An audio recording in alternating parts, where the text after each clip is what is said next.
All right. Good morning, everyone, and thank you for joining us for Eye Openers. We have a very special episode today. If you can see all the squares we've got going on.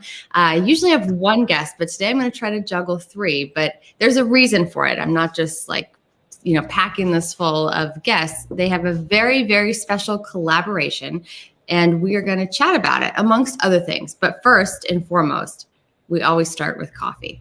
So today, I'm drinking 7 Stars, which I haven't had in a while. I love these guys. If you're a Rhode Islander, you've definitely been in a 7 Stars at some point. But strong coffee, which is the way I like it. So, Jill, tell me about you. What do you have in your hand? I got some Dunkin' decaf in my hand because pandemic anxieties got me out of control. So I'm switching over to decaf for a little while. How long have you been doing that? How long have I been doing that? Yeah, decaf. Probably the last few weeks when I realized that there seemed to be a direct connection. I like that. Okay, very smart, very self-aware. Hopefully we're going to hear about you using that in your work. So definitely a Dunkin' New England girl through and through, huh? Yeah. Daya, what about you? I have a popular brand in Trinidad called Nescafe Gold Blend. It's an instant. I love instant because it's fast and on the go. Sometimes I like the brew, but I have an instant gold blend today. Okay. And for those of you picking up on his accent there, you're joining us from Trinidad, which is super. I am.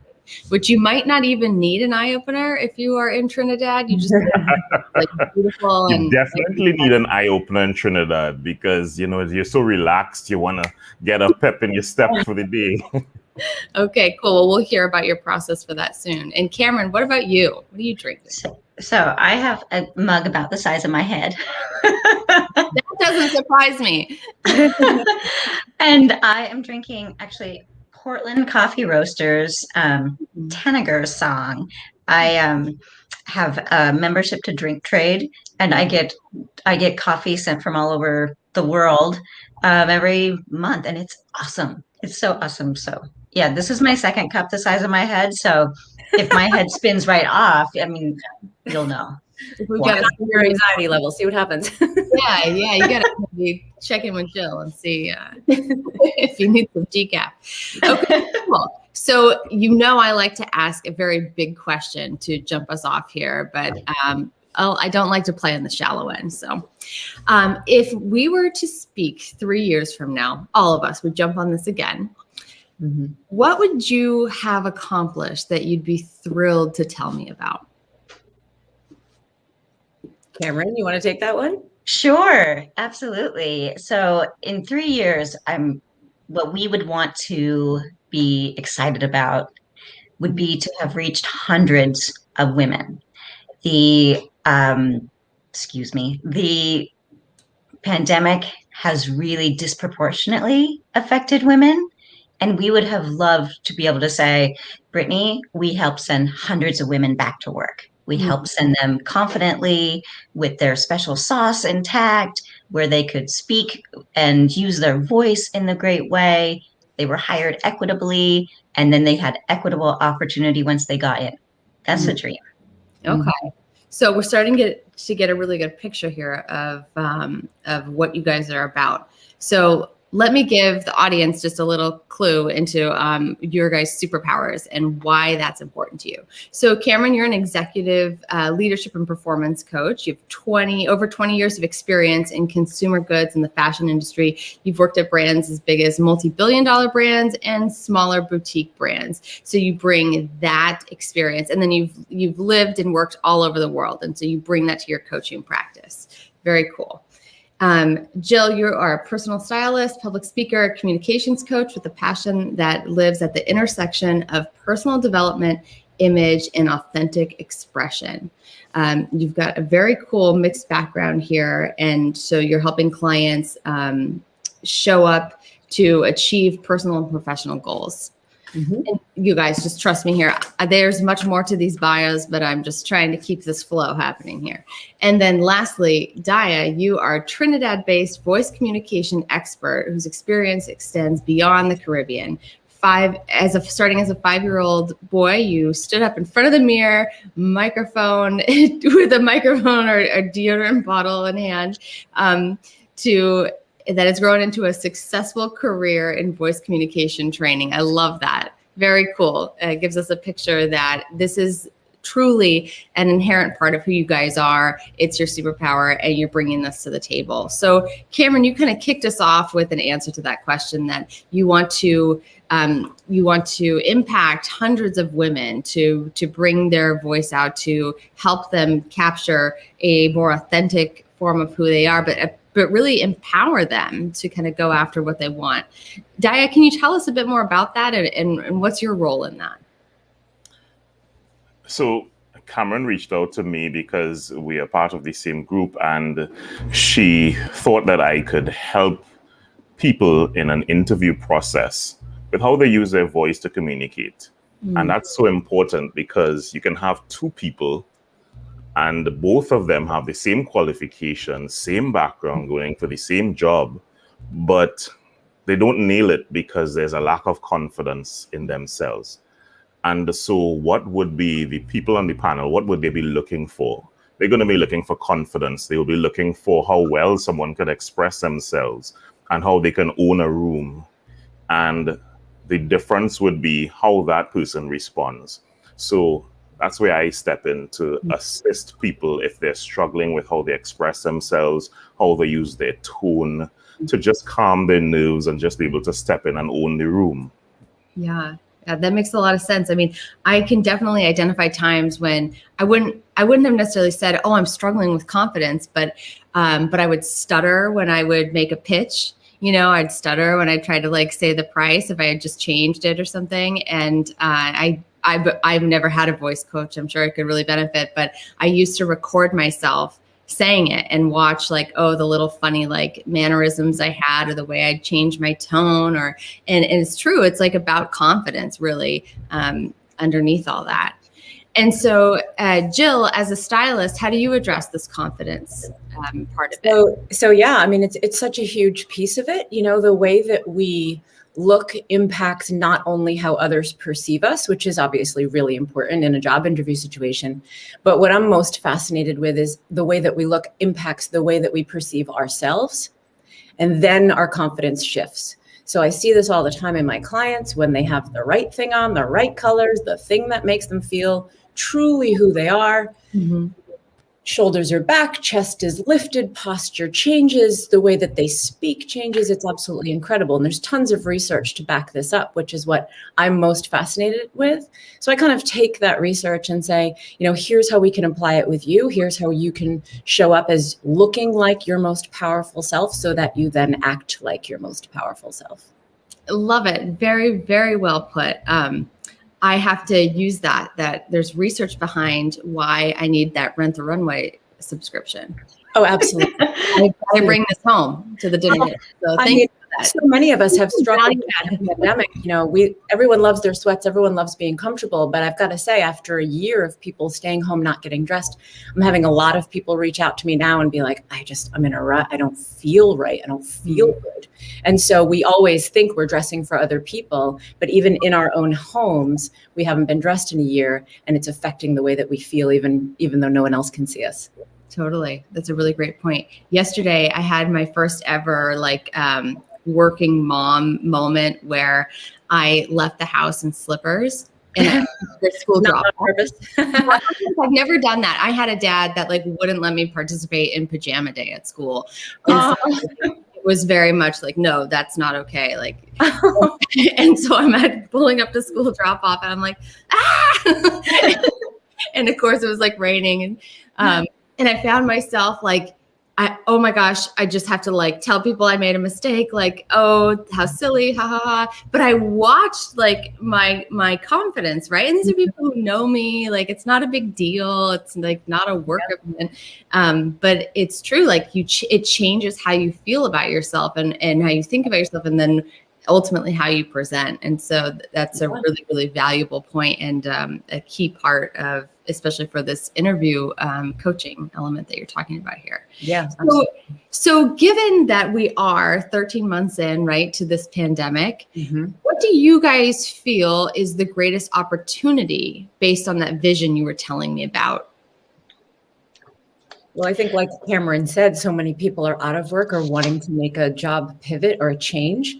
And so the opportunity is there for people to, to get into a better job situation for themselves. And, we all offer different pieces of the pie that can really set them up for that kind of success.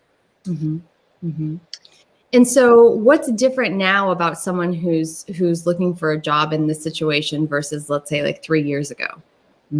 Well, Kamrin, you want to answer that one? Yeah, I think, as I mentioned before, right when you asked the first question, women especially have been really disproportionately impacted by COVID, and we are at a place in the workforce where we were in 1988.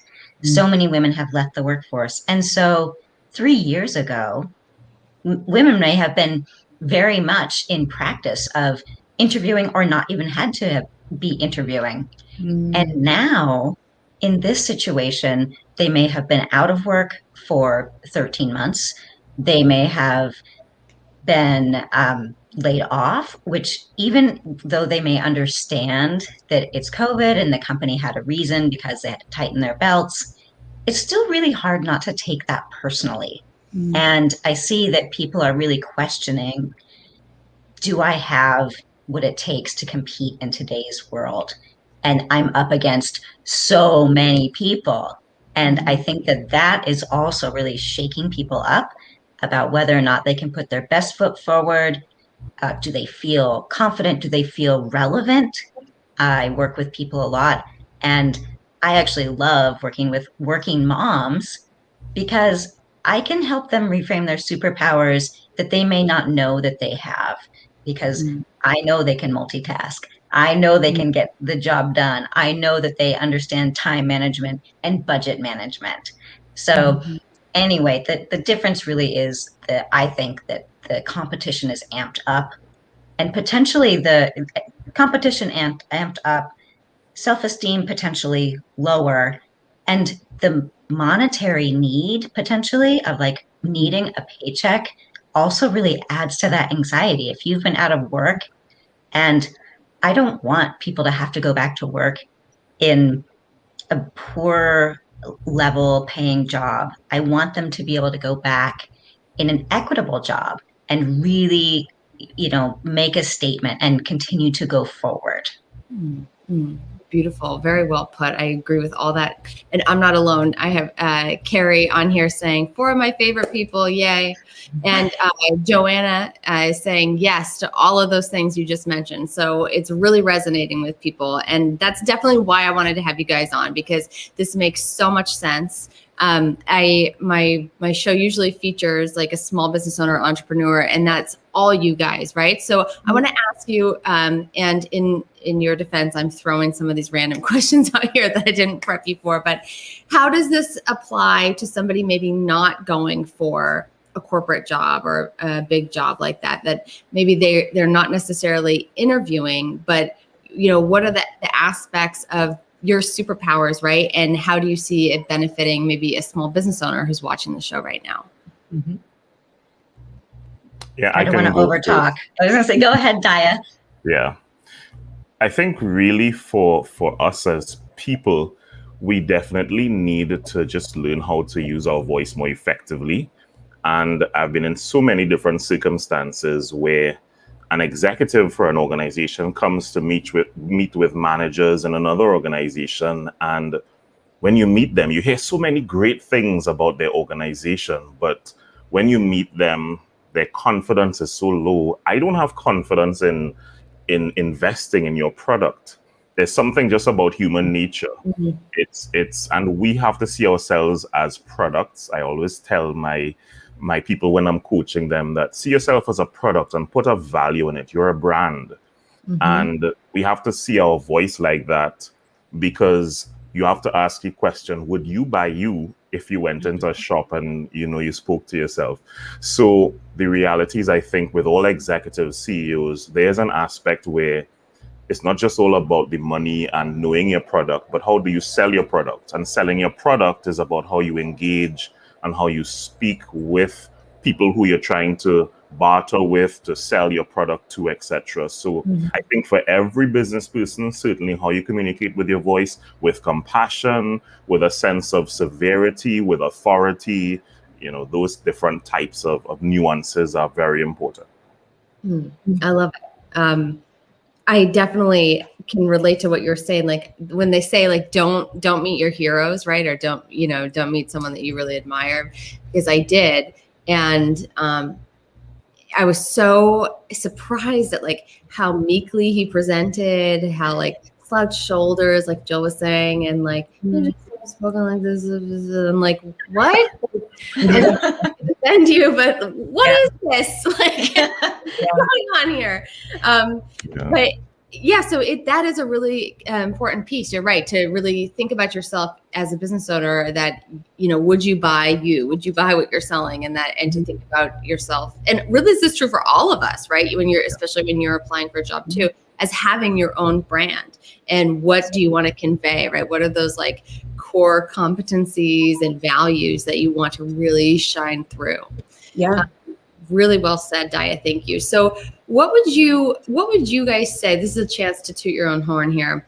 What would you say are the things that got you to where you are today, right? In terms of like skills or strategy or even vision that you've executed on? What are some key things?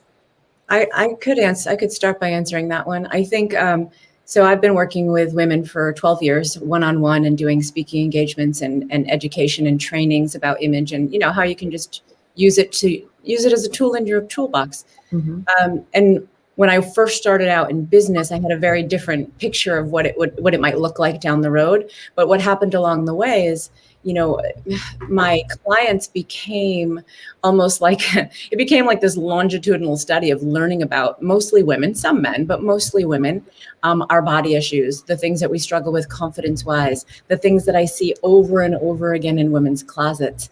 And so what I was able to do is I was able to walk the walk with these women, because I understood what happens when you have a baby and your body changes and your clothes don't fit. I understood the changes that happen along the way.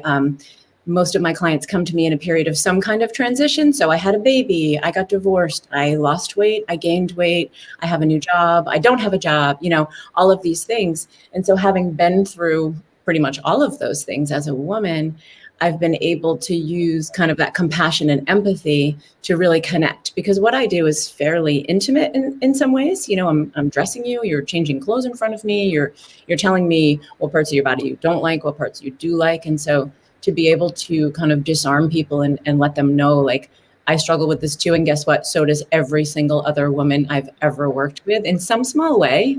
To be able to share that with them and make them feel not alone, I think has been one of my superpowers. That's awesome. I love hearing that. And I love that you're doing that work. I know it's, I had no idea until I worked closely with a client, someone who hired me to help them with their styling business. And I was like, God, I'm missing something about this experience, like what it's like for you to do your work. And I had her come do my closet. You guys, I have really tough conversations with people all day long. This was scary as hell. I'm like, vulnerable. She's coming. I know her so well.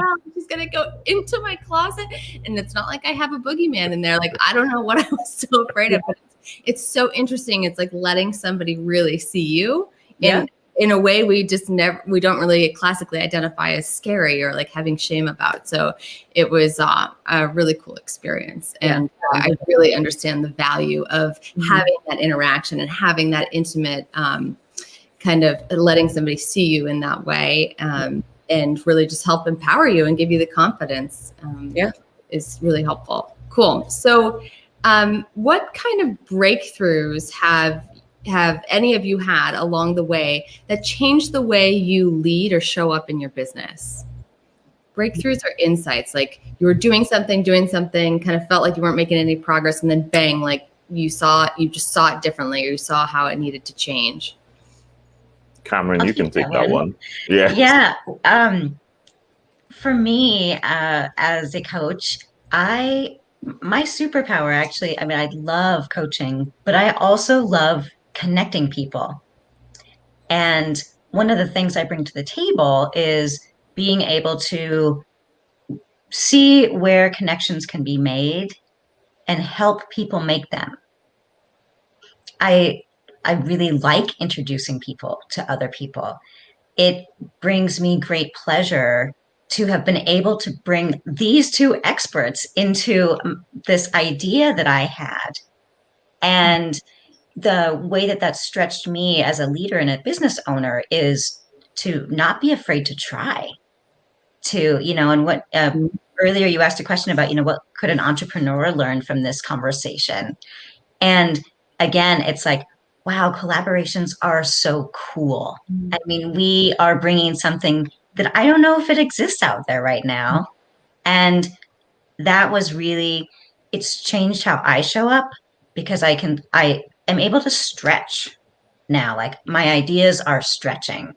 I am taking a very, I would say, methodical and purposeful and intentional direction with all of my engagements that I do with different people, I want to collaborate with, and really realizing and coming into my own, I'd say almost as a grown up of like, we can impact our circle. And we almost have I don't know if the right word is like, a necessity to do that, responsibility to impact our circle. And that has just been incredible for me to really realize I am the one that's responsible for reaching out to other people. I want to create something unique.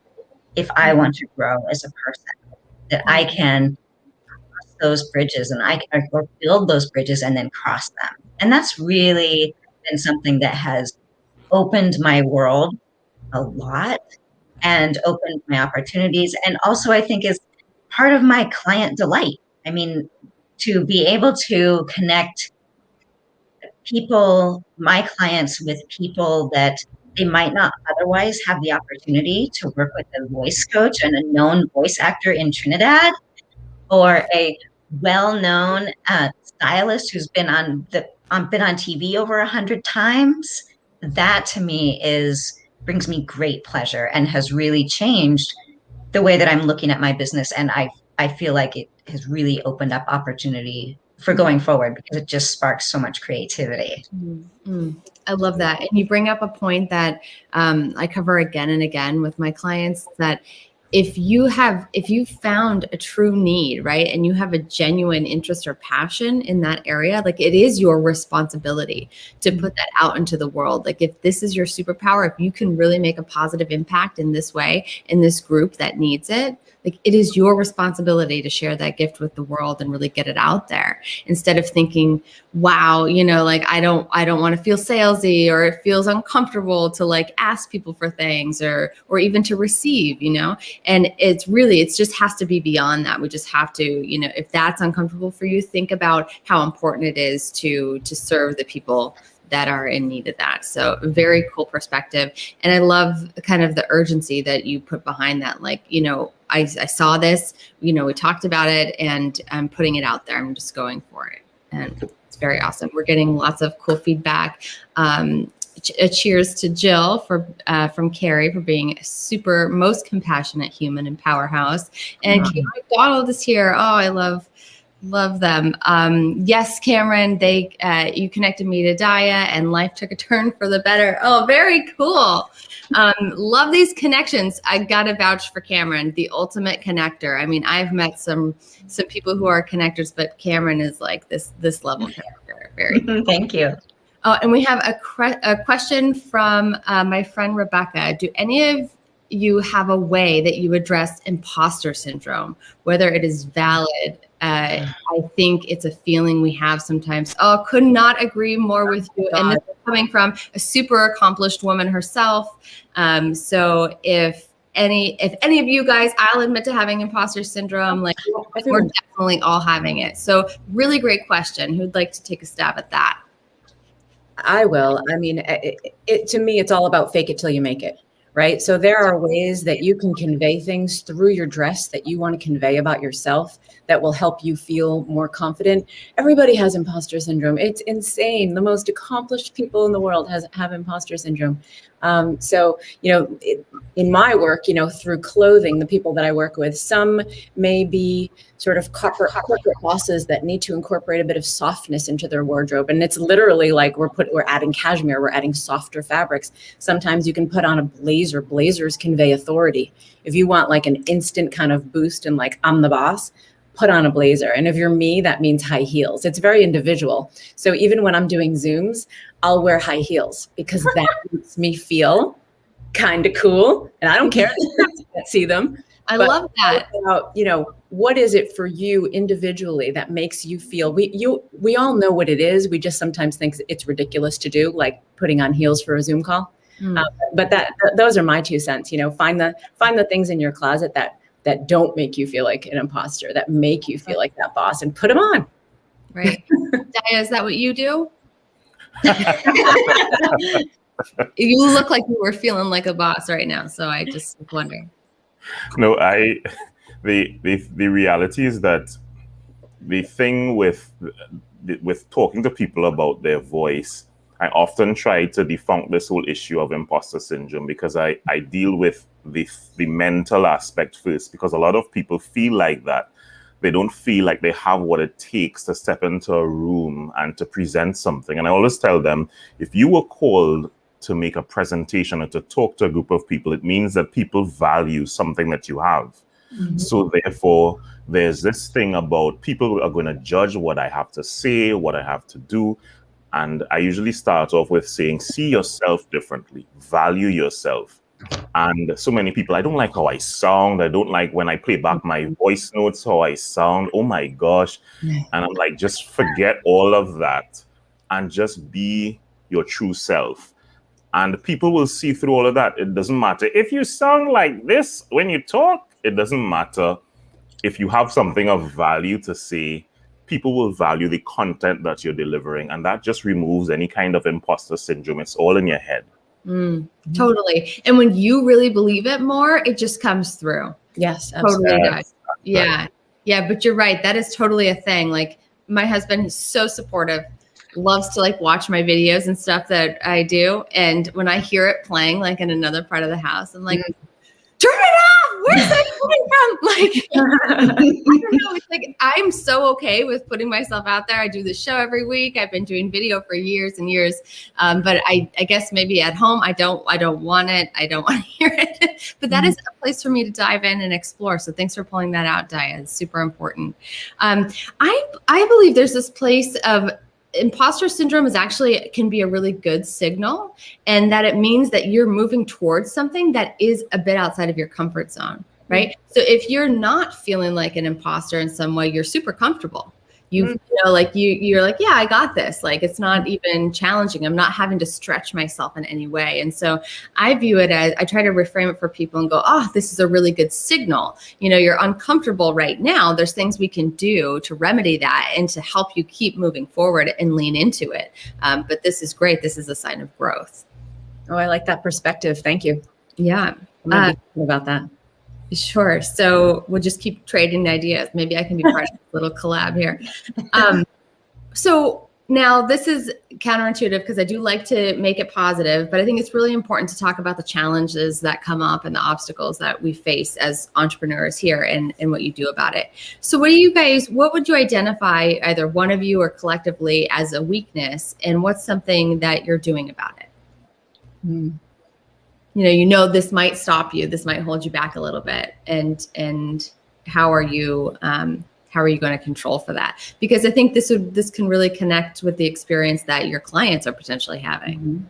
I'm a victim of, it's got to be perfect before I put it out there. And it's got to be like ridiculously perfect to the point where it's days later and it's still not done. And I try to keep in my mind, like, what is the saying? Like, done is better than perfect. Yeah, because perfect might not ever get done. I don't know, something like that. But I'm definitely a victim of that. And I'm trying to get better about it and to know that, like, all right, so what if it's 95% and not 100? That's probably better if I'm going to spend 8 more hours working on something. not worth it. Yeah, I Great. think mine is similar to Jill in that I like to spend a lot of time on creative because there's a creative aspect of me, but I need to kind of shift my business model so that there's a lot more time investing in developing the people and the business and not the whole creative side of my business, because there's that as well. But that will be a little weakness, and not to spend too much time in that and making sure, okay, everything is tweaked perfectly. So that's something that's really interesting for me as well. And I think, Brittany, to go back to the question one of our viewers had, for me, it would be feeling the imposter syndrome and wanting to continue to push forward and bring ideas forward. There's a lot to be said for going out there and showing up.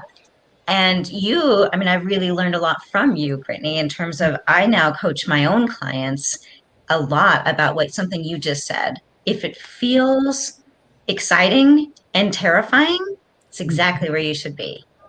Because that means that you've grown and you're ready for next, but you haven't done next yet.